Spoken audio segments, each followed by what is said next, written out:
Ниту едно семејство кое се соочува со ретка болест не може да ја плати скапата терапија. Државата е таа која треба да помогне во обезбедување на овие лекови. Во Македонија има помеѓу 90 и 110.000 пациенти кои се соочуваат со овој проблем. Клучна алка за третирање на пациентите е рана диагностика и соодветна навремена терапија. Ниедно семејство, дали се работи тоа за Македонија или за било која друга земја, не може да плати такви цени. Еве да ви се случи во фамилија да имате некое дете кој му треба 2,3 милиони долари, нема.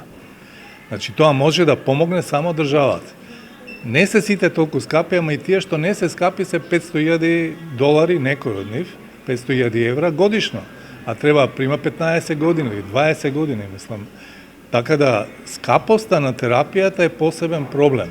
Изготвен е нацрт документ на Национална стратегија за ретки болести. Кај нас последниве 16 години зголемена е потребата од средства за овие лица. Во 2009 година Фондот за ретки болести искористи 215.000 денари, а минатата година го затворивме буџетот со 1 милијарда и 250.000 денари. Можете да замислите во овие 16 години колку кратно се зголеми потребата за средства за пациентите со ретки болести. Србија веќе подолг временски период преку фондот од страна на државата издвојува средства за помош на овие лица.